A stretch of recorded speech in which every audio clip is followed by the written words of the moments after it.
I can't see myself in the screen. Hold on. This is very interesting.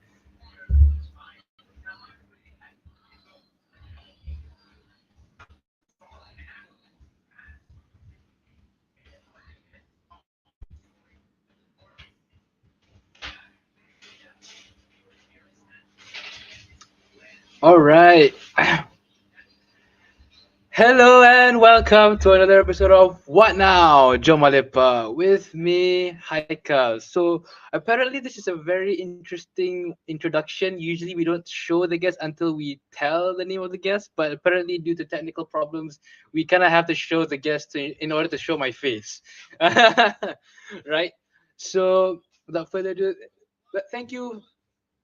Welcome to the episode of One of Lepak with our second sorry, not second, our fourth mini series called A Hope for a New Malaysia, Kuasa Rakyat. So if you watched previously last week, we've talked about Undi 18 where we discussed on the importance of youth. Why do we have to invest a lot on our young civilians to vote and how much of a big impact they make to our democratic system, right? So we've explained a little bit about democracy there, about representation, and we talked about a little bit on about voting in the sense how one vote plays a very important role in Malaysia and any other country that have the democratic system, right? However, today we want to take a further step back a further step back to talk about some fundamental and principal aspect so you guys can understand what democracy is all about,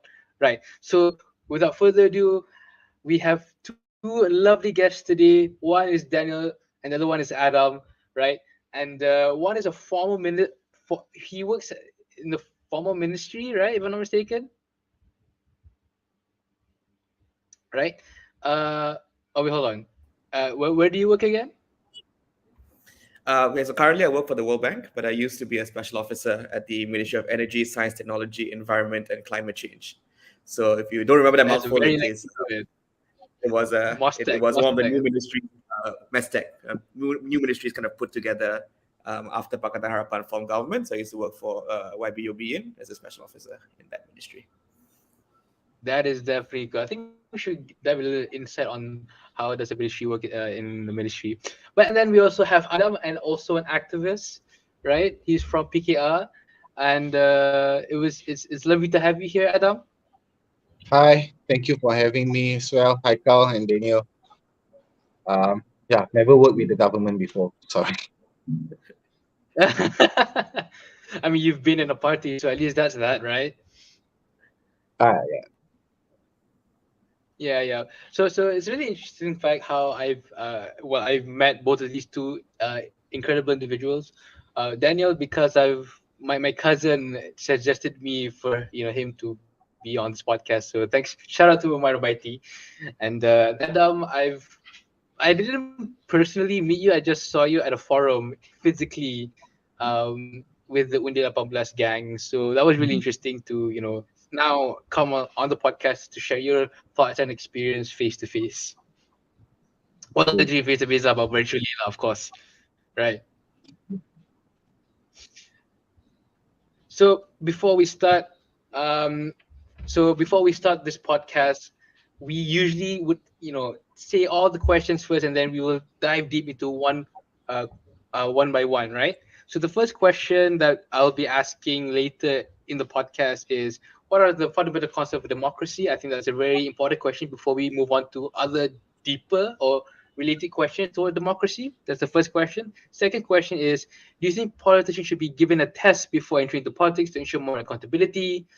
And last but not least, as of now, there's been a lot of heated debates on the party hopping act due to politicians jumping from party to party. Give us your thoughts on the issue and what do you think how the law should be implemented, right? So since this is a Manglish podcast, so this is going to be mixed with Bahasa, mixed with Malay, or maybe Indian Chinese if you know some words, right? Feel free to put them in. And yeah, before we start before we start answering the first question, which is what are the fundamental concepts of a democracy, let's ask the first question of the day. Give us a phrase that describe Malaysian democracy. So who would like what to start first? Adam, Daniel, what phrase could you give uh, to give a summary about Malaysian democracy?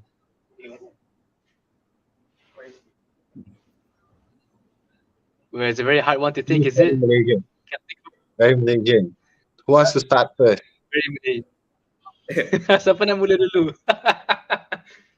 Okay, I'll give Is one. it Yeah, because I think we had the opportunity to talk about this before. I think Malaysian democracy is still at the infancy level. Um, infancy level? yeah, basically that's it. One phrase, right? Yeah. Yeah, one phrase. Okay, what about you, Daniel? What would you describe Malaysian democracy? Oh, so hard to think, is it? I think it's in. I mean, I think a short phrase is I think Malaysian democracy is in flux. It's a Influx. lot of um, imagine you're swimming, right? And like there's a lot of currents, Yeah. undercurrents going on. Spend a lot of time kicking, trying to stay afloat, trying to get through it. But you know that at the end of it, you're going to reach a destination that's new, right? You're trying to get somewhere new. And that's kind of where we are now, I feel like. Okay, all right. Nice, interesting questions. Sorry, not questions, sorry, answers. Nice, interesting answers coming from both Adam and Daniel. That's amazing. Right. We can respond with questions too if Um, you want. That's you can ask me questions if you want. You can ask me questions if you want. I mean, I too have a little insight about Malaysian democracy, and I know a little bit about the concepts of democracy as well. Yeah, interesting because what Adam and Daniel said, I think it's I feel like Malaysia is starting to adapt to some democratic values. Like before this, like we never had, the freedom of speech was very limited, that's for sure.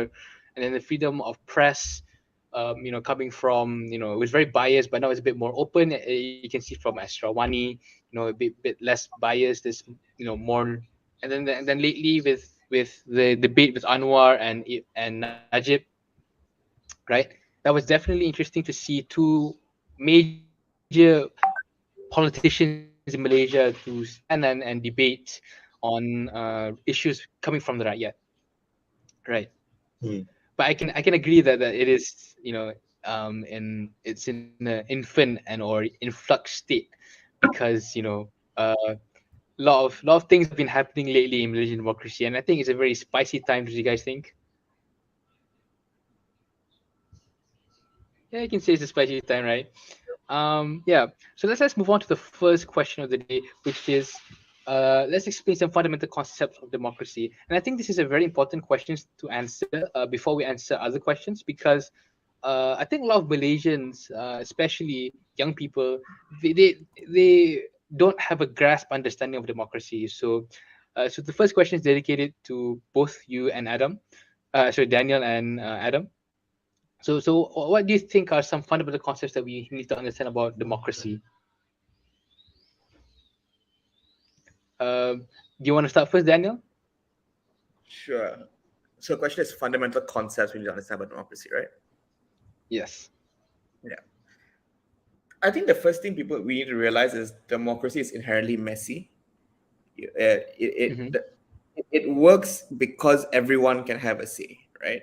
And everyone having a say, you are going to have noise. You are going to have uh, discontent. You're going to have some argument, some agreement, some argument. So people have to understand firstly that democracy inherently is messy, but that's a good thing, right? It's good because people get to have their say, and it is ideally reflected in the outcome. So I think that's the first one. And secondly, I think it's this idea of compromise, right? Democracy is very difficult. You don't go in expecting that, okay, if I have this view, that is the only view that's going to win, and that's the outcome I chase after, right? Democracy is inherently about listening to the other side, listening to others, adapting to the whole of society, and Hmm. you may never get the outcomes that you would necessarily want, and it's about understanding how whether the outcome is something that is on the way towards where you want to go. Is there something you can build on? So it's messy, it's long, but it is inherently inclusive as well. Hmm. I see. I see. That is true. Democracy, when you mentioned democracy, is very messy. Now I'm remembering back to a lot of the Western democracies out there. You know. Uh, but yeah, what about Adam? What do you think about uh, what are some key concepts that we need to understand about democracy?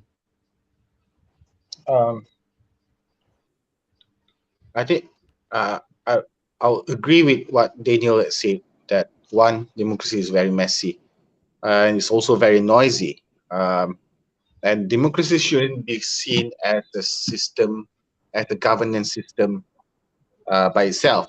It's just a means, or it's a tool to achieve something, a decision, implementation of policies. You see, there are so many ways for you to reach to a decision, or to the implementation of a policy when it comes to governance. But we choose democracy because we want to make sure that nobody is left behind. So, because um, and it's also very noisy because democracy is about listening to other people. That's the thing. It's not about listening to Definitely. yourself. That will be autocracy. You see, if you have the tendency to just listen to yourself, there's no such thing as consultation. There's no such thing as discussion, discourse whatsoever. Then that's not democracy. Yeah. Um, can you achieve something through means other than democracy? Of course. That's why there's just so many other ways of governing, right? You also have the dictatorship, you have the autocracy, you have the feudal system last time, you have everything. But we choose democracy because we try to, yeah, one, try to not neglect anybody in the process. Secondly, would be about making sure that the interest of the majority is being preserved. That's the only. I think that's the Mm, so-called absolute truth about democracy. It's just a means, just a tool. It's very noisy. Uh, it's not for everybody because even ourselves, we tend to listen to ourselves more than other people. So it's about Definitely. sacrificing something. yeah. Yeah, it's about sacrificing something. Um, which one would you listen to more? Are you going to listen to yourself? Are you going to listen to other people's opinion?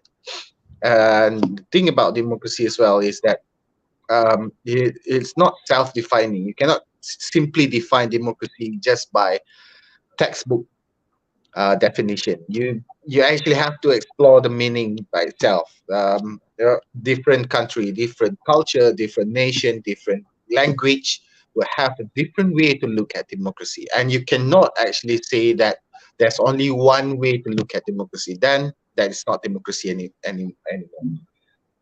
So it's very difficult to define democracy because up until today, people are still asking the same question after thousands of years after how it was first introduced in Athens up until today.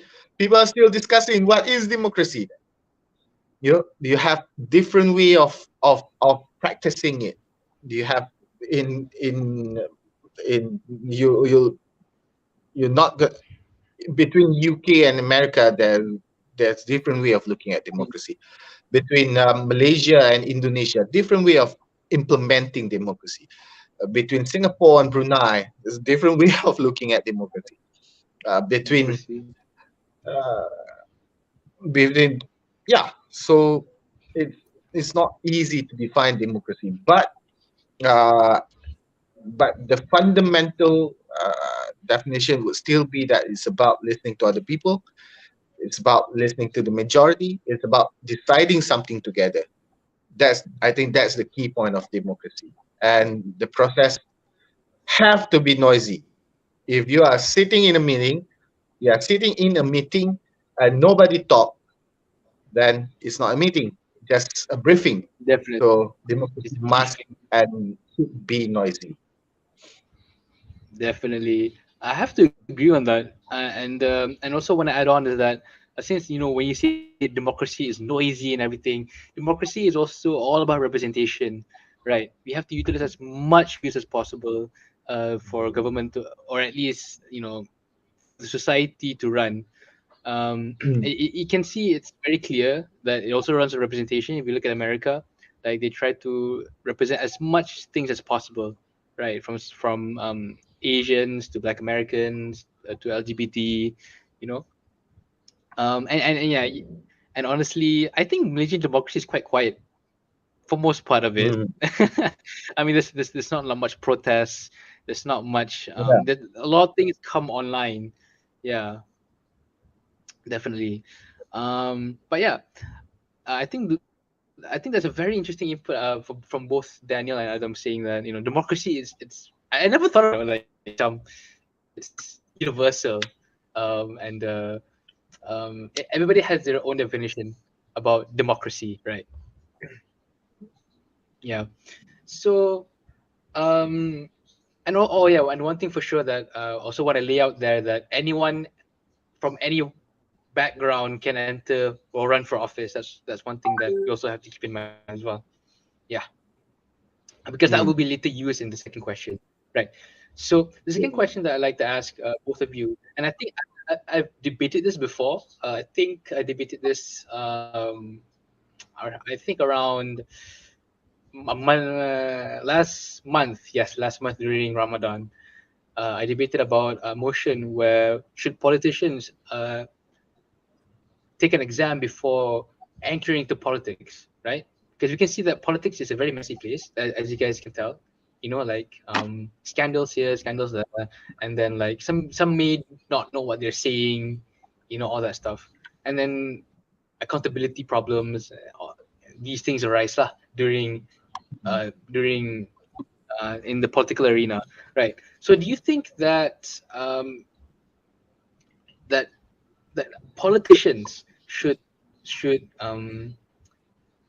be given a test just to enter into politics? Do you think does it hinders with the democratic process, or is it aligned to it? I'm not sure of how to look at it. Because one, then we are becoming, because when we talk about tests, are we discussing IQ tests, some competency tests, or No, something like that? I mean, it, competency it, test uh, would not be a bad idea, but it still is something that not or should be tested. I mean, everyone can read a test if you want to. uh, Uh, and also, I mean, we don't know how to judge one's competency, because it's like teaching a giraffe to climb a tree, mhm, or asking fish to pick a coconut like monkey. It's different. Everybody would have different backgrounds, different representation. They represent yeah, different backgrounds. And also, some people also talk about IQ tests. I think while it sounds nice, or it sounds like something that we kind of need right now, but I think it will fall under um, ableist ableist approach, which I'm not very. Yeah, I don't think we should discriminate people through Yeah. ability, but oh, maybe there is some way absolutely. that we can ensure politicians should at least have some level of competency. I think this kind of responsibility should fall onto the political party itself. Political parties should have some kind of way to identify, and to, when they offer somebody as the candidate in the election, they should at least have some courtesy of making sure these people who contest in the election have some level of competency. That's all. I think that is the most that we can do. I'm a moderate person. I would not go extreme, and say that, oh, we need a Nike test, we need a competency test, we need them to take a what you call it, like doing, Driver's yeah, license to basically yeah. that. God bless us all. Faham. But I'm not sure. I'm not. But it's not something that is too bad of an idea. But just that I don't think it's very suitable to me. I mean, I same. see, I see. I think the idea of testing kind of runs contrary to the idea of democracy, right? Because if democracy is supposed to include everyone, then the question is, well, who's going to be that gatekeeper, right? Who sets the test? Who Yeah. determines, Uh-huh, the uh-huh. qualification and all that? Similar arguments have been used for voters, for instance, right? Like when one of the counter arguments on D18 was like, oh, we should have a test that people have to vote, so they don't make stupid decisions. But Yeah. in my view, Yeah. if people want to make a silly decision, it may not be silly in their minds.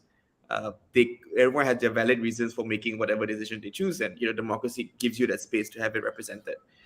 I agree with what Adam was saying, that it's not the issue that we're trying to deal with when we talk about competency tests for politicians is the quality of politicians, and probably more specifically candidates that get Mhm. elected, right? And that's where it goes back to the political parties to ensure that they offer quality candidates lah. And in the ideal world, if you have an incompetent MP or incompetent adon, they get voted out, and hopefully they will not be put up again in the next elections. And that kind of gives you um, that allows that iterative or that process to happen.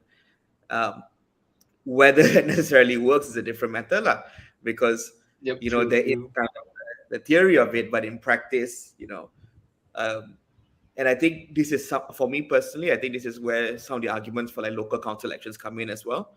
I feel Malaysia doesn't really have a good career pathway for politicians, to put it in one way, Mm. Mm-hmm. Yeah. right? Correct. Ideally, you want to be able to come into politics, from your paling basic level lah, at your local council level. Yeah. You're familiar with the actual issues with your constituents, and that becomes your training Mhm. ground as you move up. Unfortunately, here I feel Mm. go in either adon level or MP level, or you work your way in the party to get appointed into a councillorship or some of these positions. And as a result, your first instinct is to culture yourself to party politics, not Yeah. necessarily Ah, yes. Yeah, yes. being rakyat policy making levels. And they're both fine. They're both different aspects of politics that are necessary. But because we don't have that pathway to groom politicians to actually become active lawmakers, now your MP has to cover everything, right? Soalan politik have to respond, clock drains they have to respond. We don't have that system yet where we've identified, where we delineated out. And I think that's where that's where, if anything lah, this question of competency has to come from. I see. Faham. I think Yeah. another question. uh, interesting. Because um, one thing that for me that I debated. So I was opposition. I think I wanted this test to happen, right? So one of the arguments that I gave is that politicians, this would be politicians be more aware of issues, because now they have to take a test. Now they have to know Mm. what issues that they have to like fight for, and and this will obviously this will create a mindset to take the test because of the test. But I think that's a good thing, because that they're more, at least they're well educated on better policy making. But then now when you said that it kind of hinders it in a way, because who's making the questions? They could be biased, Yeah. and then who's marking them, right? Yeah. I mean, Like in it could an example, become some sort of like yeah yeah, no, I mean, similar thing example, like to your point, right? If okay. you want, sorry, no, yeah, if your point is that you want some way to showcase what the politician knows, that's why it's a lot of democracies. Mhm. You have presidential debates, you have prime ministerial Yeah, debates, yeah, yeah. debates. Um, Mhm. so it's not about Mm. setting kind of a barrier or threshold, but people see what the candidate is like, and then they vote Yeah, accordingly lah. you see, Um, yeah. Yeah. right? If I think this person not up to Yeah. scratch, then Yeah. I won't vote for him. You I cannot see, I stop see. anyone from entering politics, or basically become electoral candidates, because, like we said, democracy is open to everybody. There shouldn't be any discrimination in that space, Yes, so we cannot definitely. simply discriminate people based on their ability.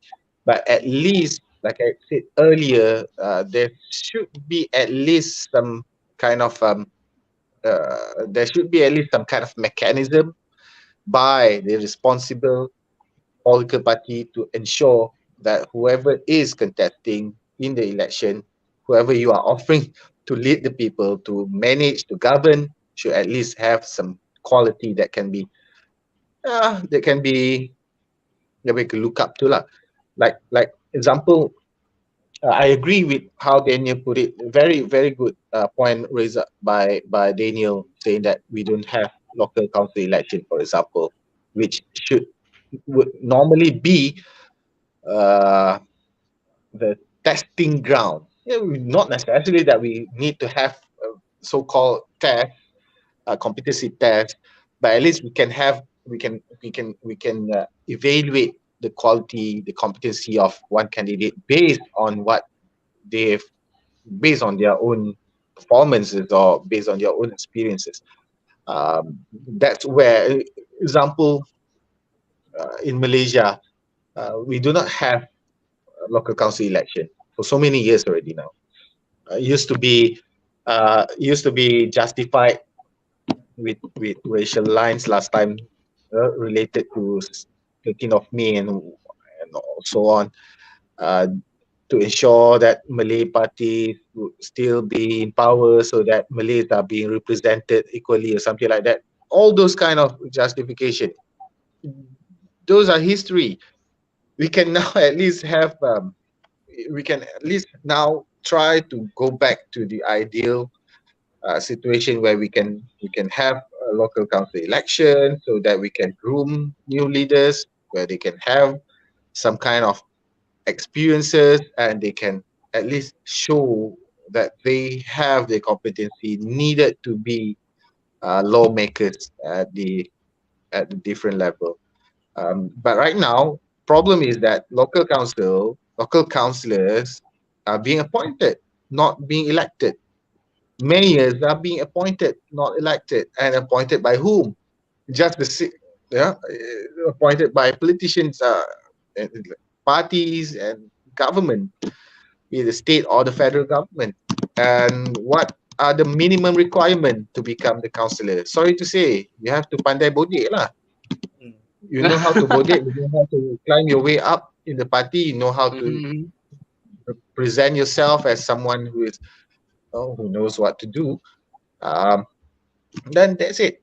Right now, the dangerous thing is that local council is being used as a political reward. That's the Oh, I problem. Yeah. see. This is the That's the practice right now. problem. I have to say this. I mean, let's be frank about it. It's being used as a political reward. It's being used to, simply ada lah budak-budak muda ni kan. They have nowhere to go. Okay, never mind, make Uh-huh. them councillor. At least we don't have to. We are not going to. That's why you have some places you have Adun who's been serving for 4 decades, because each time the young cadres wants to come in with fresh idea, with some better, some competent potential leaders nak naik, then they will just be parked as the councillor. Okay lah, you go and become the councillor. Why do you have to go through election and whatnot? You just have to make sure that you don't go and challenge me in the future. That's it. So these are the kind of things that we have to, we have to fix lah. We have to really fix this. It is up to us, Yes, of course, to fix this situation. definitely, definitely. Wow, that is a very interesting insight. But I think on prior to the not so somewhat prior to the question, Malaysia does play a lot of political identity politics. Yes, Mhm. right. So I'm not sure. I'm just kind of curious, like just to hear your answers. Is that do you think that that should be the primary type of politics that that political party should play? Like um or maybe is there any better way of representing a party rather than just you know playing the playing the rakyat?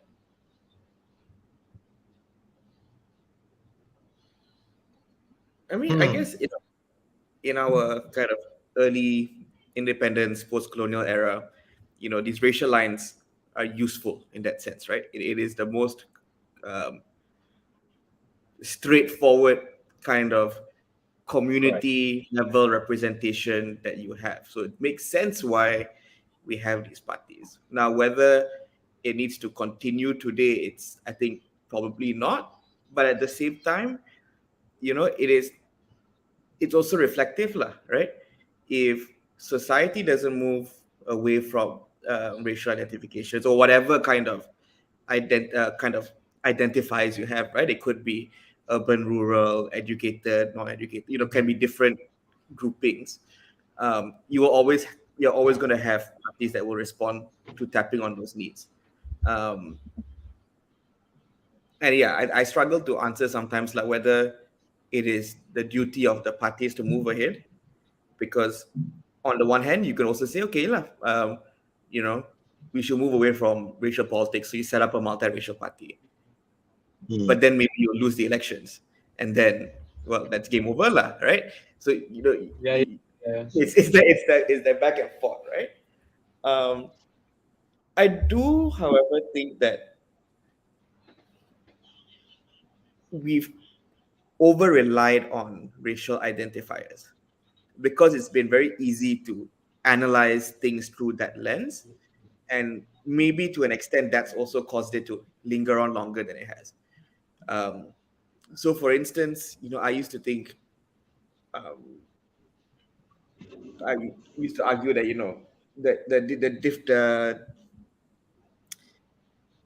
the main differences in Malaysia now may not necessarily be race based, right? It's probably more likely have and have nots, right? People are not necessarily going to vote based on racial lines. We be voting based on economic lines, um, and so that's naturally already a progression. But because it's very easy for us to analyze things racially, we peg a racial lens to it still. So sometimes I think things may appear racial when they may not necessarily be racial, and that's also something Hmm. to be cautioned about, to be aware of, like at least. To be aware of, Sometimes the yeah, world yeah. is not as dark or gloomy as we think in that sense. Mm-hmm. Change may be happening, you just may not hear about it or see it. Definitely, yeah, I yeah. think our identity politics has become larger part of our politics right now. Obviously, Definitely. uh, okay. Right after the independence, Daniel brought up that right after the independence, it was the most straightforward way of looking at things because of the inequality, the divide and conquer policy from Yeah. from our colonial masters and all. Um, but then again, when most of the policies introduced, okay, now politics should not be separated from economy. That's the thing about it. Democracy must never be read or analyzed separately from economy. So if you understand the economy, then you understand how democracy or the whole landscape works. Um, so most of Oh, I the time, the see. justification will always be about um, you know narrowing the gap, Mm, making sure that most of the majority would enjoy the wealth of the nation. How do we redistribute the wealth of the nation and so on? See, because historically, of course, we understand how um, the structure of our economy works since independence. But it's been 60 years now. We've had several affirmative actions to make sure that we can at least try to fix the situation, especially among the majority. Because most of the because we, because most of the affected or the majority, the most needed, the most in need democracy would still be the Malays last time. But then we've had several affirmative actions. We have the economic policies and we have the RMT and all. It's been 60 over years now. Why are we still doing it? Why is it still? How long are we taking this? How long do we do? How much longer do we need until we can move away from economy, from identity politics, and identity economy as well? We've had several chances of opportunities throughout our political history. Reformasi in 1998 gave birth to Keadilan, a multiracial Keadilan, party. yes. It was a great opportunity for ourselves to redefine our politics. So hence the first ever truly multiracial party that time was born, and and and it, and today we have a much more robust um, situation where everybody seems to be trying to do the same thing.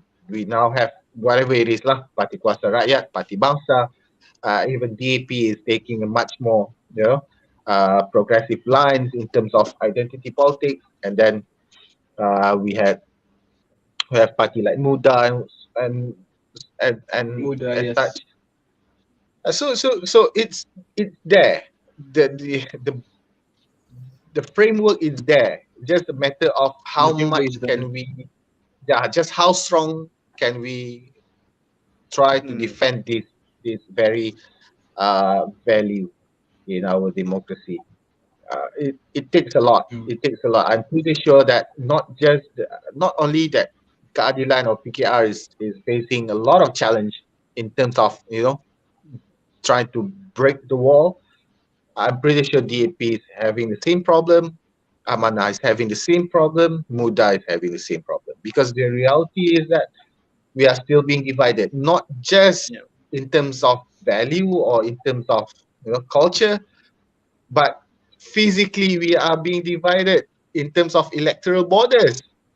So to win an election, Oh, to gain power, then you need to understand our electoral borders. We are being segregated. We are being separated.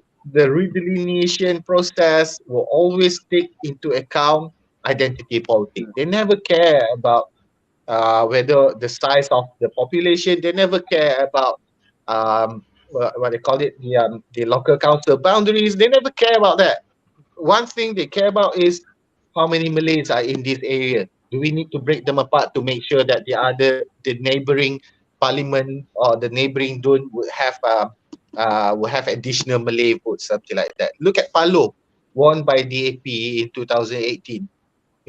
And recent PRN Johor, Sheikh Omar didn't get to actually defend the seat. But if you look at it, the most problematic area at that time would be the Felda Kahang Barat, which supposed to be in Kahang, not even in Palo. But because of, okay lah, we give you some Malay votes so that we can make sure BN would still win there. Nothing to do with Palo, oh, but that's the reality of our politics. You see, if not because of political party, it will still be about the system itself. The institution allow this to happen. Yeah. mm-hmm. So So you it think there takes must a be like lot. It a would not. Yeah. it takes a lot. Change of government would not change this. It will never happen in one night. We can have 22 months of effort, but it will not. Yeah. It takes more than that. Mm-hmm. Definitely, definitely. I mean, talking about 22 months, Pakatan Harapan, which Daniel has, been under, right? Did you Yeah, sure. feel like 22 months was enough to show what you guys got, or do you think it was a bit unjust, or was it too, like early to judge the government since it's only been 2 years they've governed Malaysia? I wouldn't say it's unjust. I mean, I think we have to be fair to ourselves also that Mm-hmm. ultimately these are things that like Adam said earlier, lah. There are all these things that actually the system allows for, right? We Mhm. can say it's unfair, and it probably is to an extent treated unfair, right? But unfortunately, we have a system that allows a PM to resign or allows MPs to jump and lose, and test to have to lose a majority, right? That's almost quite normal in a lot of countries as well. Yes, Um, definitely. so I think we always went in with the tacit understanding or the implicit understanding that this could happen, and so you make every day as though it's your last day, lah, right? You don't take for granted that you have 5 years, right? So it's about keeping that, pushing reforms, pushing. Um, I obviously, I'm going to say it's not enough time to judge a coalition, lah, right? And A I mean, it's government. not just a Mhm. full 5-year term. You know, Firstly, you're comparing two very different systems, right? You're comparing a government that is Definitely. almost enmeshed with the small g government bureaucracy, right? So, Mhm. you've been in government, the same government in power for 60 odd years. You know how the government runs. The government knows how you run. It works very almost seamlessly, right? So now you have these new guys show up, and say for a few, you have to actually learn what it is like to run a ministry or how it is like working with federal civil servants, state civil servants, right? So that's a Oh, I whole see, kind I of see. behind the scenes thing that needs to happen first. Then only we can start talking about actually pushing through reforms or um, putting through change, right?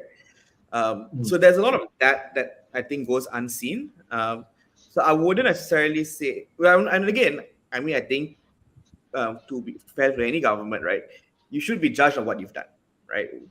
When if people want to judge PH or what they did over 22 months, fine, right? I think if it's done, that's wholly fair game, lah. But I think people sometimes we need to be realistic in the expectation of what could change, and recognizing just the magnitude of kind of structural institutional change that we had to go through to get to that stage. That having that new vote, having that change in government brought on. Um, it's not just it's it's easy enough to think like that. You vote a new party, so tomorrow there's a new PM.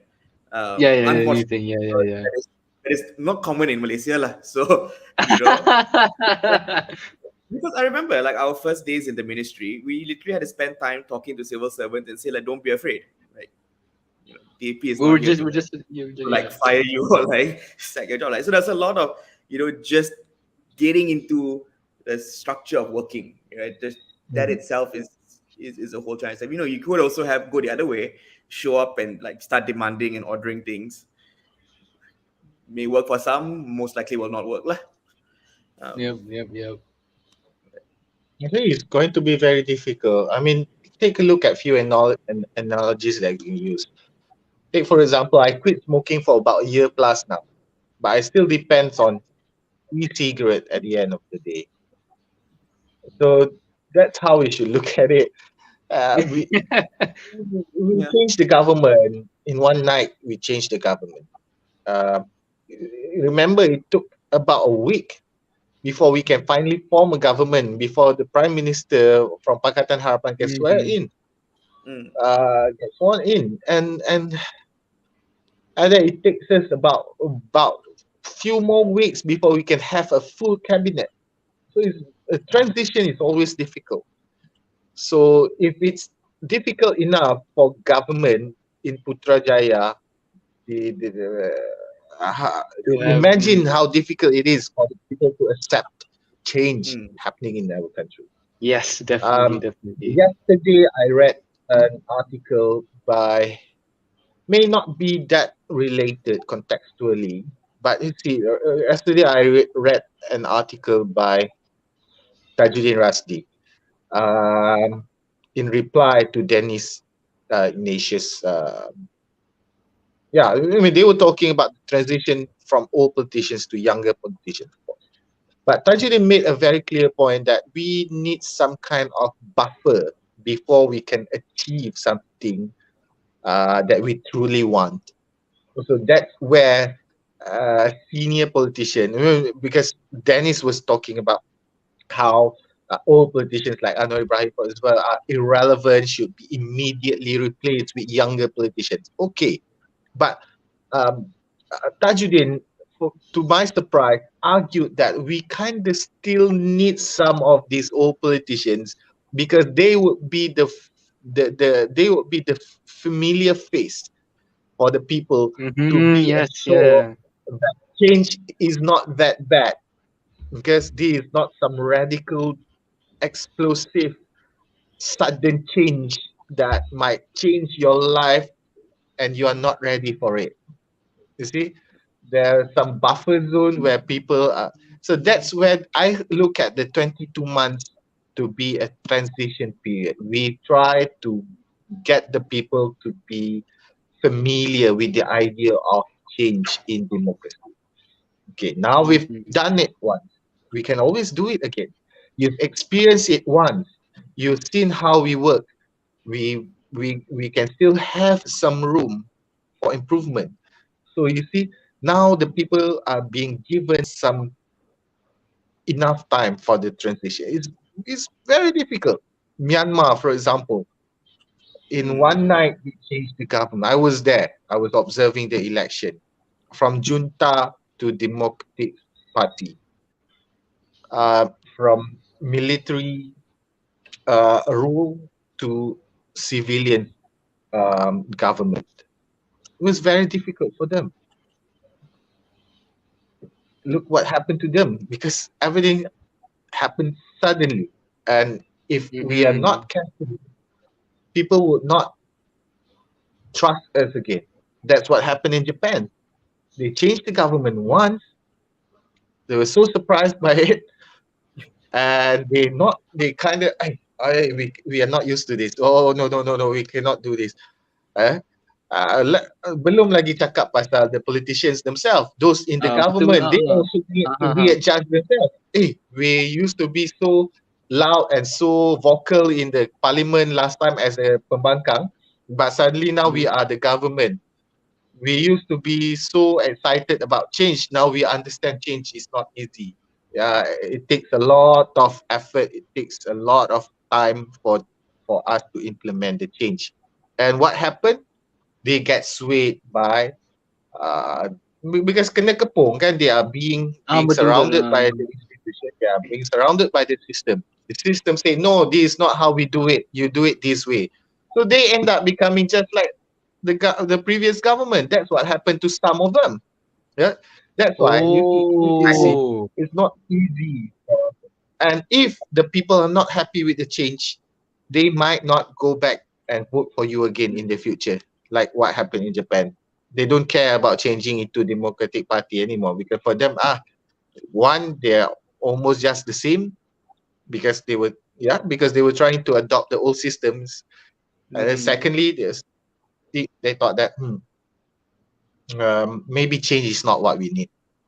So it's very Mm. difficult. Very, Very very difficult. difficult. Democracy is I very mean, noisy. It's a marathon. We cannot give up. But at least we've had the experience. What we can do now is to try to focus. Right now, I'm speaking in, sorry that I use the lens of a pembangkang. I use the lens of opposition party. Almost sound very propaganda. But basically, you see, now people are still not happy with BN at the end of the day. Their voting block is still at 40%, stagnant. They never increase their voting population. But us, we are very indecisive. We don't know where we are going with it. That's one thing that we can look at. Okay. I see, I see. Wow, that's actually such an interesting insight. But in talking about Japan, kan, macam I kind of understand why they have a hard time changing, because they're like a monoculture, like like singular race lah kan.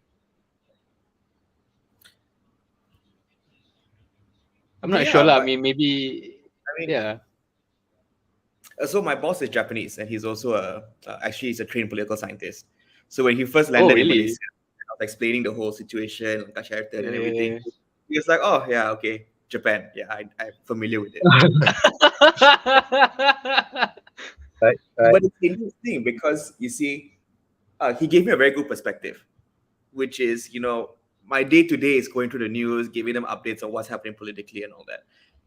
And he's like, yeah, but you see, in Japan, people just disengaged, right? The moment this switch happened, we were like, you know what? Actually, I don't really need uh, to push change through opposition party or through a political party because, like, Adam Subramaniam, we think, oh, it's all the same or whatever. So I'll just take, with the guys I know, maybe push, lobby them to do some economic reforms or do whatever reforms I need. But I'm happy to do that. And it's a big change in mindset, lah, right? Because the moment he explained it that way, and I was like, actually, if you look at the narrative, right, that BN has put out, for instance, they are also on this very kind of reformist narrative now. Um, and of course, I think people will generally always be unhappy with whoever's in government, more so now, True. right? When you have kind of a double crisis. Mhm. Even though I kind of feel that if you're a government in crisis, you have more chance to look good lah. You don't look good, Yeah, it'll be difficult. but But apparently they didn't take the chances. it's real chances. So that's that. Um, but yeah, I mean, I think it's really, again, to use Adam's analogy, like if we look at politics as a marathon, then it is about having that long term sight, right? Having the Long-term final size. the final finish line in view. And I think that's what people want to see, Mhm. right? So I think, and again, previously you only had one government, so almost all you Yeah. need to do to beat them was to convince the electorate that they are worse than us. Now people have done Uh-huh. it's changed. So it's no longer about saying the other guy is bad. It's about saying how much better I am compared to the other guy. Um, and I think that's what we need to start seeing a bit more of, lah. And that's what hopefully we will start seeing in the run up to the next GE. Um, Puts a bit of a Oh, positive kind of spin good. for people, right? They can start like looking at, okay, this is what this party has done. The other thing that I always tell people is that probably for the first time in Malaysia, every major party that's going to contest the next general election would have been in government at some point, Oh, right? yeah. Now it has more Past probably is opportunity. past can't Yeah. say we're not in federal power. Don't blame us. DAP can't say that. PKR can't say that. UMNO can't say that. Right? Maybe I know Gerakan could probably say that, but I mean, you can't go to you can't play the novice, the give us a chance card anymore, right? Oh, Technically, everyone's had it. yeah. Right. So Yeah. technically, both Use parties have Rakan already introduced Rakan is a governments. good example. I see. So technically, we've kind of talked a lot on the second question.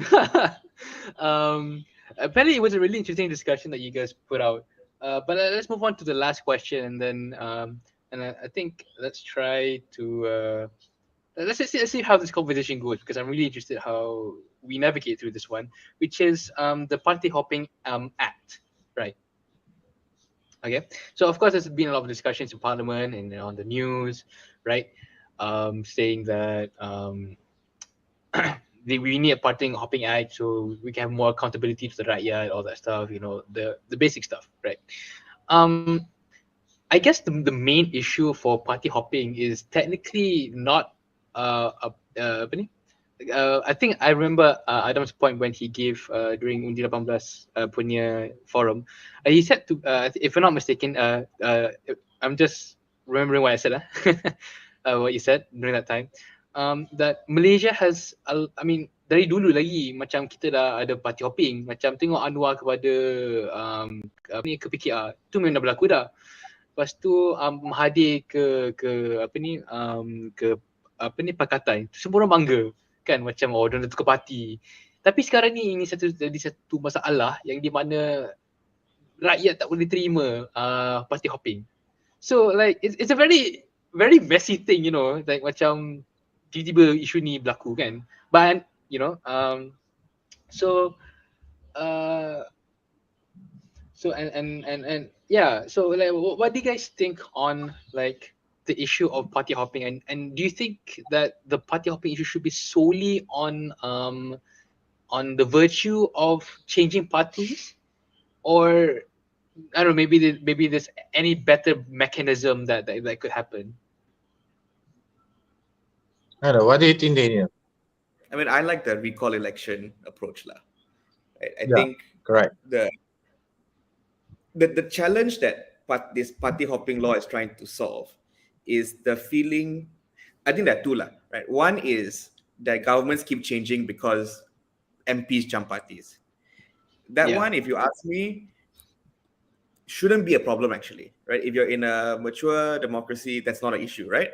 Because ultimately, civil service is still there, policies still move. I just change who's PM, but that kind of happens almost independent and doesn't affect policy making.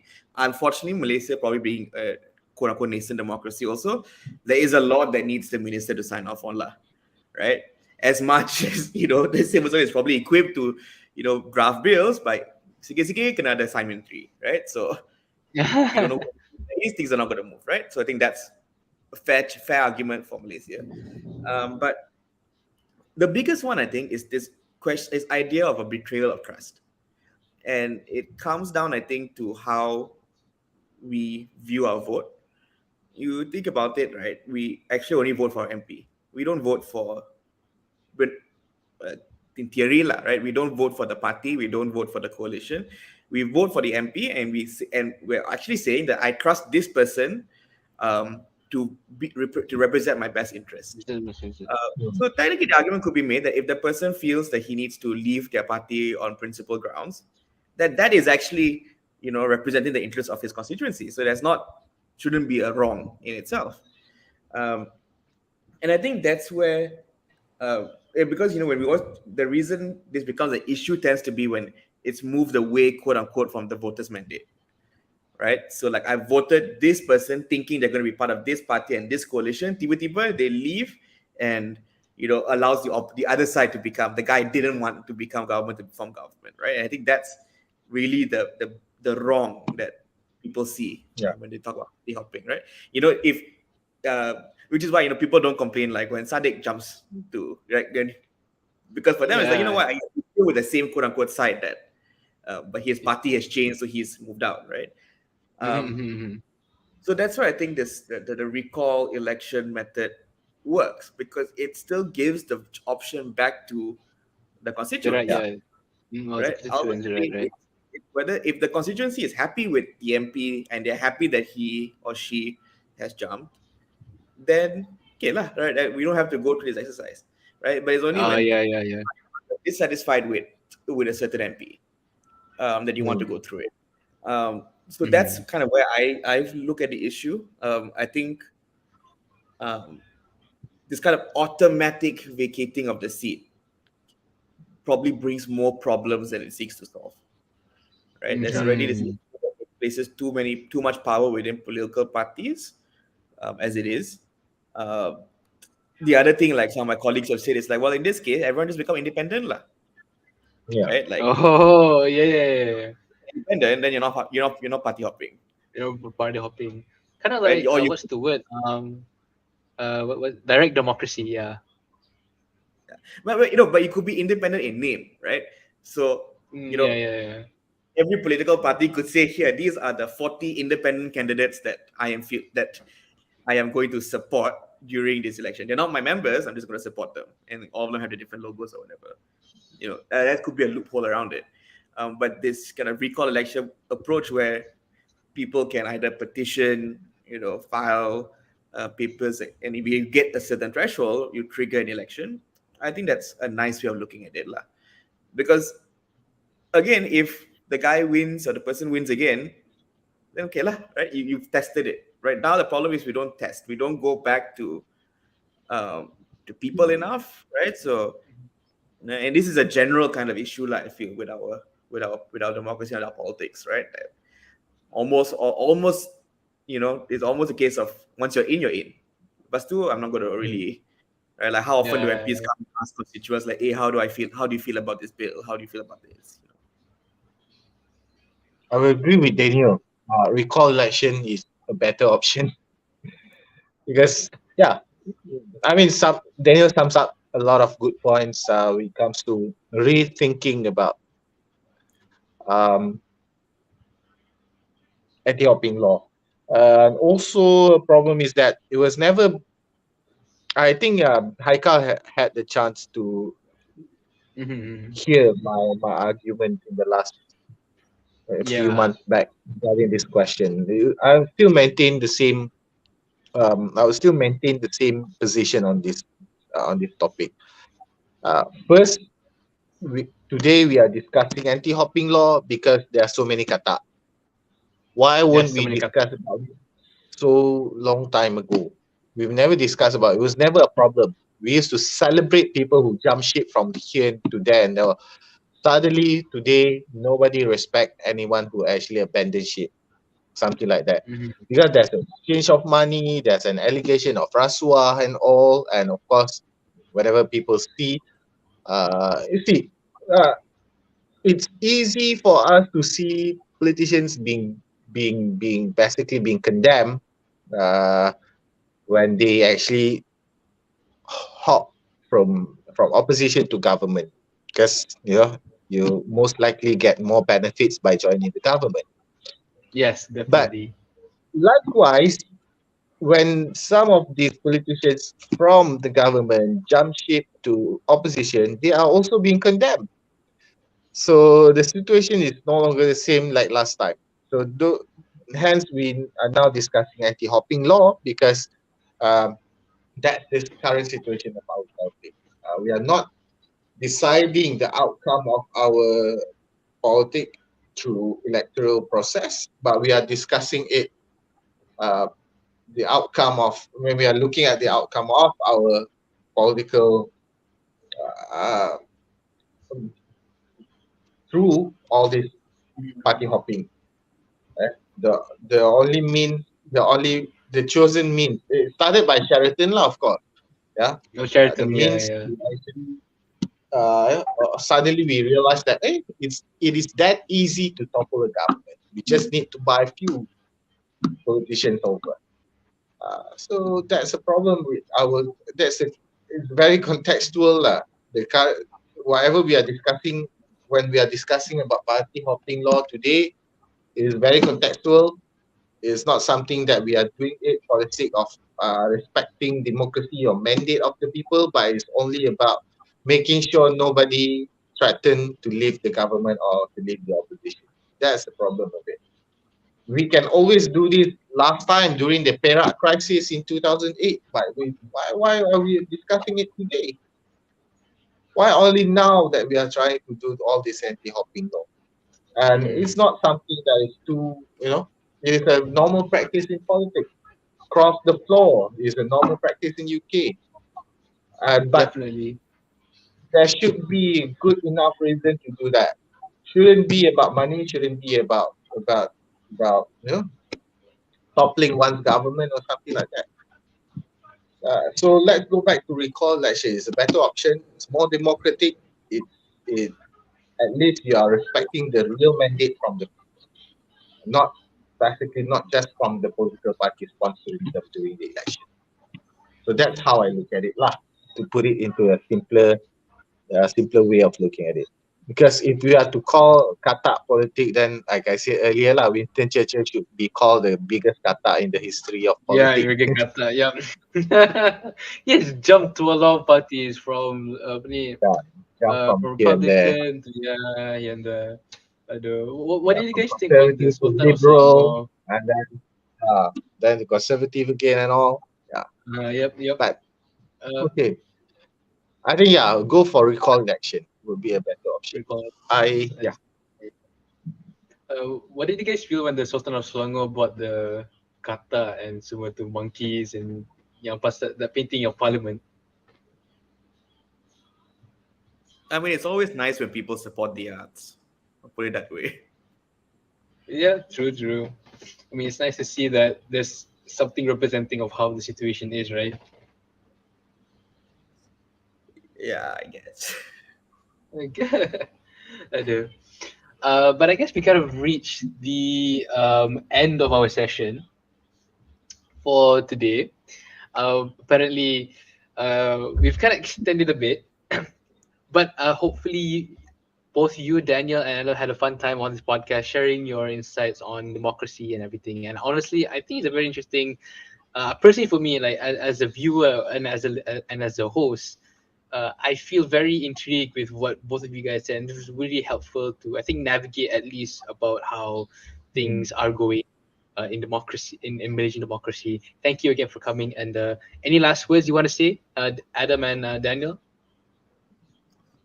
Thank you, Haikal, for having me again. And thanks for this And opportunity. Nice listening and sharing ideas with Daniel, especially got good insight. Hope that we can meet again in person maybe next time over Yeah, data rate or something like that. yeah, sounds good. Haikal as But well. yeah, I think Yeah. great. Thanks for having us as well. Uh-huh. It's been a great discussion, and Yeah. like you yes, said, democracy is definitely. meant to be noisy. So the more noise people make, the better, lah. Right. Anyways, I think we have to cut it short for today. Thank you guys for those who are listening to the podcast till the end. I guess you can follow Adam at Adam Adli at the name Adam Adli underscore on Instagram. Yeah. Yep. And then you can follow, if you want to follow Daniel, you can follow at DRS94. Yes, correct. Thank you. DRS94. Right. Yeah. Thank you guys for listening to Warna Jom Ah Lepak, and you can follow Warna Jom Ah Lepak at Warna Jom Ah Lepak. And yeah, feel free to follow us and look out for the next update as we talk with Ian Yee on journalism and how it balances democracy. Right. Thank you guys for listening, and see you guys in the next episode, which is coming next week. Thank you. Bye bye. Bye. Thanks. Bye. Bye.